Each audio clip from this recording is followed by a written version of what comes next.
So today we're going to talk about 5 really super cute, adorable baby boy quilt ideas. I think you'll get some inspiration.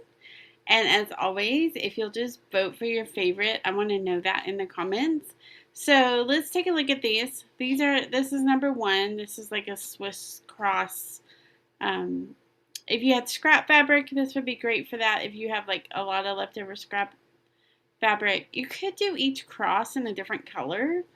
I actually have a vintage quilt that is done this way, and each cross is a different color, and it's really pretty. But you could also just do it in like a blue or whatever color you want. Really super cute. So this is number 1. This one is adorable. Okay, now she's showing it like she's placed it on a bed. It looks bigger than it actually is on this bed.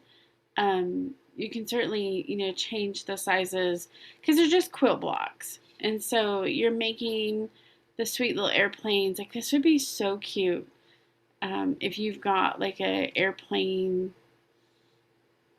look for that bedroom, or if you're doing like an all blue, like this just would be so cute. It would also be cute in like a toddler's bed or little boy maybe who's obsessed with airplanes. I remember when my nephews were little, one of them was obsessed with airplanes. He would have loved this. The little airplanes are not hard to make. So if you're like, oh my gosh, Connie, it looks so complicated, it's not. And you literally could use just like fat quarter bundles. There's some great ones in the fabric deals below to where you could just get some boy colored ones. Heck, you could do this in a girl one if you had a little girl who was obsessed with planes. So anyway, this is number 2 out of the 5. This for this month is the fabric giveaway. Changes every single month. Kelly won last month's fabric. This again is a vintage fabric. You cannot find it anywhere. You're not going to walk into a store, and so this is a fat quarter that I will mail to somebody.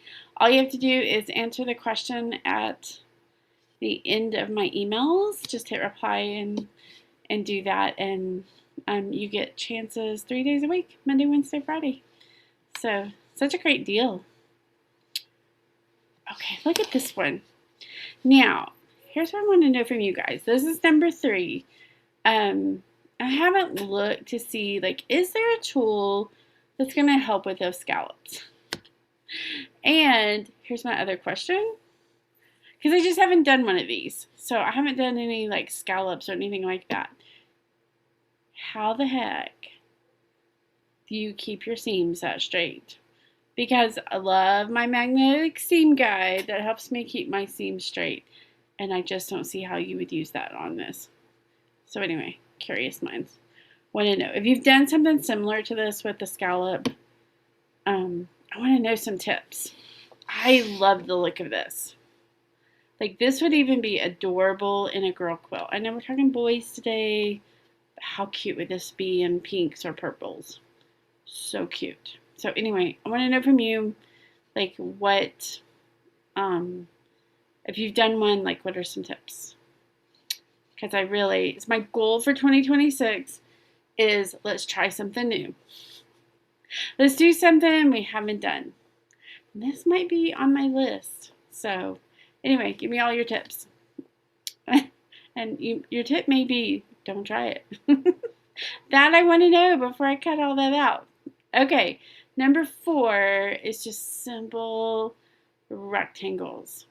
I mean, like, literally, this would be so cute. I love using either flannel or like a fleece type fabric on the back, especially for baby blankets. I made the cutest rag quilt. I'm trying to look to see if it was close, but it's not.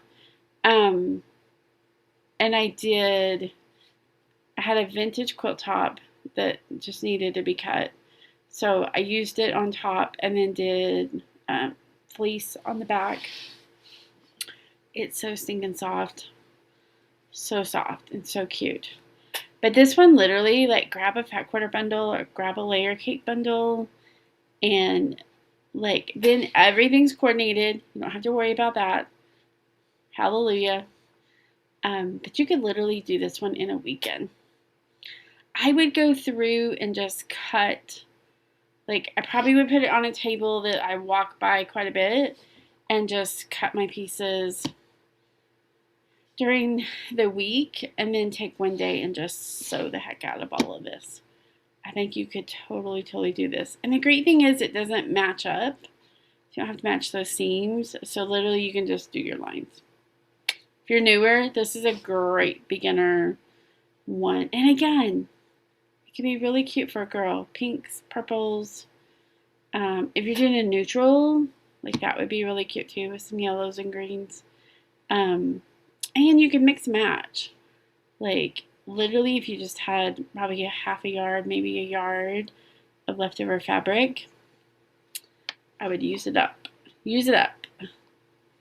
Okay, and number 5, again, fat quarter bundles, layer cake bundles. This one is just creating those like arrow type things. They're super easy to make.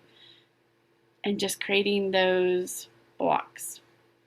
Love this. I love the contrast green on the edges. I think that this turned out just really super cute. I do recommend getting a bundle just because they match it for you. So you're not having to go through. Now, if you want to do that, cool. If you're great at that, awesome. I have been known to stand in Hobby Lobby and ask other quilters, like, what do you think about these colors together? Because sometimes I just doubt myself. Like, I kind of think they look okay, but then I doubt myself. So maybe you do the same thing. So let's look at these again. Tell me your favorite in the comments. This is 5. This is 4. 4. 3. Number 2. Of course, number 1. So let me know. I'd also love to hear, like, what are you working on currently? Like, what are your goals for 2026? Now, if you're watching this 5 years later, what are your goals for this year? What do you want to create? Maybe you haven't created before, or what are you looking forward to creating in the next year? Okay? It's always great to have goals. It's always great to try something new, even if you don't love it. Like, I didn't think I'd love paper piecing, and I love it.